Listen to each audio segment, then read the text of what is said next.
What's up, guys? Today we're going to talk about our pacing, and not just pacing, but our envelope.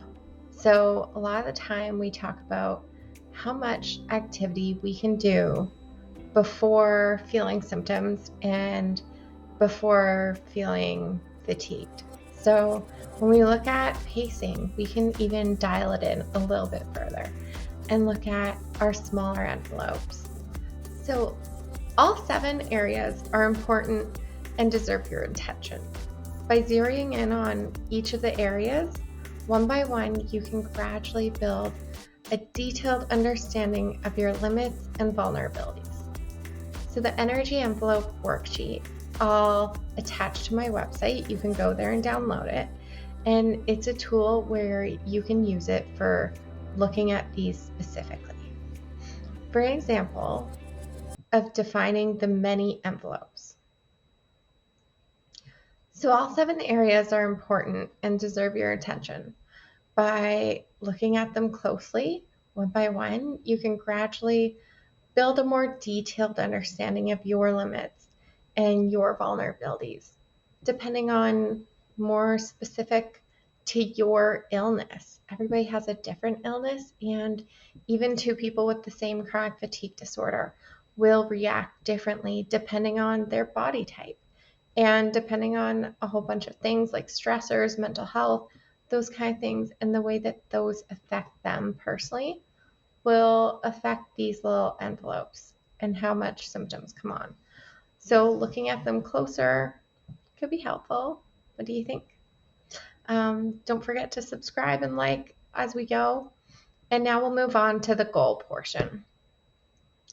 So the goal of looking at little envelopes is to assemble your understanding of your limits. And it's so you know what you individually have to do to minimize your symptoms and increase your chances of improvement. So the description can also highlight your areas of vulnerability. So when we look at your little envelopes, we might notice that physical activity is really hard, but mental activity doesn't really affect you. And that's one way that your illness is affecting you differently. And so maybe by improving different areas, you could actually help yourself pace your chronic illness better. And it'll help you set priorities for what to look at closer, what to pace better. And maybe small things like improving sleep would be the biggest payoff at the present time. Or maybe relationships need to be looked at or need your attention because they're the biggest drain on your energy. Whatever your circumstances, take some time, look it over, and see what helps and what doesn't help.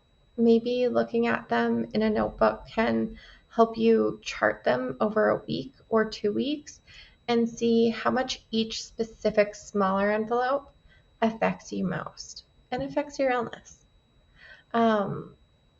It may take months or even longer. It's a gradual process pacing. And we have ups and downs, but as we go, you'll learn a little bit more about your illness and how to control it.